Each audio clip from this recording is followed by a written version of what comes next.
మనశంకర వరప్రసాద్ గారు మూవీ రివ్యూలోకెళ్ళే ముందు నాదొక చిన్న రిక్వెస్ట్. వీడియో నచ్చితే లైక్ చేయండి and please try to subscribe. చాలా మంది చూస్తున్నారు కదా! సబ్స్క్రైబ్ అయితే చేసుకోవట్లేదు. So, please do that. Video నచ్చితే లైక్ చేయండి. ఇంకే మనశంకర వరప్రసాద్ గారు మూవీ రివ్యూ విషయానికొస్తే నాకైతే చాలా నచ్చింది. ఈ మూవీ చూసిన తర్వాత 'బాస్ ఈస్ కమ్‌బ్యాక్' అని చెప్పొచ్చు. చాలా రోజుల తర్వాత ఒక ఫ్రెష్ మెగా ఎంటర్‌టైనర్ మూవీ చూసిన ఫీలింగ్ అయితే నాకొచ్చింది.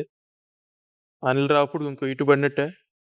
ఇన్ డెప్త్ రివ్యూలోకెళ్తే ఇంక కథ విషయానికొస్తే డైవర్స్ అయిపోయి విడిపోయిన వరశంకర ప్రసాద్ అలియాస్ మన మెగాస్టార్ చిరంజీవి గారు తిరిగి వాళ్ళ మామకే ప్రొటెక్షన్ ఇచ్చే ఒక ఏజెంట్‌గా వెళ్తారు. ఆ తర్వాత లవ్ ట్రాక్ ఏమైంది? ఈ ఫ్లాష్ బ్యాక్‌లో ఏం జరిగింది? ఎలాగా జరిగింది? ఆ థ్రెడ్ ఏంటి? క్లైమాక్స్ ఎండ్ చేసిన విధానం ఏంటి? అనేది మీరు సినిమా చూసి తెలుసుకోవాలి. ఎందుకు నేను ఎక్కువగా చెప్పట్లేదంటే అసలు ఏం రివీల్ చేయదలుచుకోలేదు నేనైతే మూవీలో. ఎక్కువ రివీల్ చేసినా కూడా అంత కిక్ ఉండదు కాబట్టి కాస్త అర్థమయ్యేలా చెప్తా. ఒక ముక్కలో చెప్పాలంటే ఫస్ట్ హాఫ్ అంటే చాలా బావుంటది. సెకండ్ హాఫ్ అయితే ఓకే.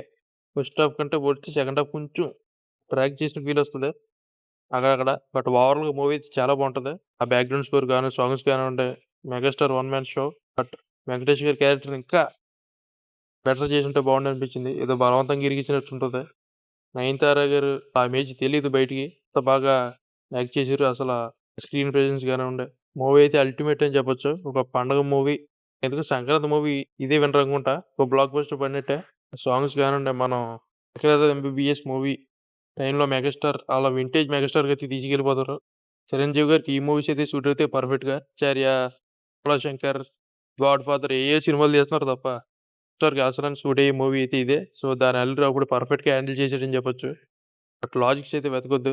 అఫ్‌కోర్స్ కొన్ని సీన్‌లున్నాయి. అండ్ అనిల్ రావిపూడి సినిమాల్లో ఉండే కొంచెం క్రింజీనెస్ అయితే ఉంది. బట్ అనిల్ రావిపూడి అయితే దొరకనట్టే. అవి అంతలా అడ్డమేం కాదు. బట్ ఈ సినిమాలో అయితే పెద్దగా ఏమి క్రింజ్ అనిపించలేదు నాకైతే. అయితే బాగా ఎంజాయ్ చేశాను. ట్రైలర్ చూసిన తర్వాత చాలా వరకు డిసప్పాయింట్ చేసింది నన్ను. ఈ మూవీ సర్ప్రైజ్ చేసిందనే చెప్పాలి. ఫస్ట్ హాఫ్‌లో కామెడీ సీన్స్ కానివ్వండి, మెగాస్టార్ టైమింగ్, ఆ చిరు లుక్స్ ట్రైలర్‌లో మనకు అంతలా కనిపించలేదు కానీ మూవీలో అయితే ఖచ్చితంగా సర్ప్రైజ్ అవుతారు. పర్ఫార్మెన్స్ విషయానికొస్తే మెగాస్టార్ అయితే పిచ్చి పడేసిండనే చెప్పాలి. నయనతార గారు పర్ఫెక్ట్‌గా సూట్ అయ్యారు. బట్ మిగతా వాళ్ళు ఎవరు కామెడీ సీన్స్ ఇరగదీశారు.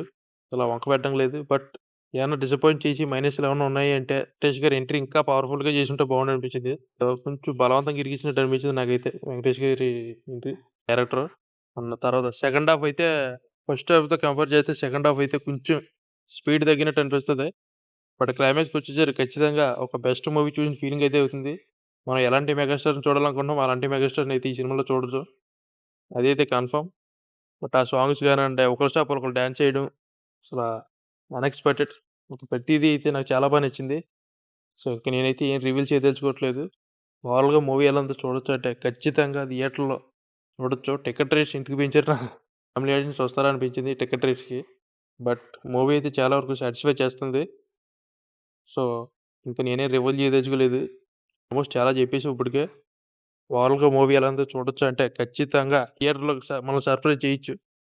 థియేటర్‌లోనే చూడండి. ఓటీటీలోకెళ్ళొద్దు. ఖచ్చితంగా మీరైతే ఎంజాయ్ చేస్తారు. అండ్ దీనికి మన రేటింగ్ వచ్చి 3.7/5 దీని మన rating. So, that's a review guys. మీరు మూవీ చూసుంటే ఎలా అనిపించిందో కామెంట్ చేయండి. వీడియో నచ్చితే లైక్ చేయండి and please try to subscribe. Next A movie review కావాలో కామెంట్ చేయండి.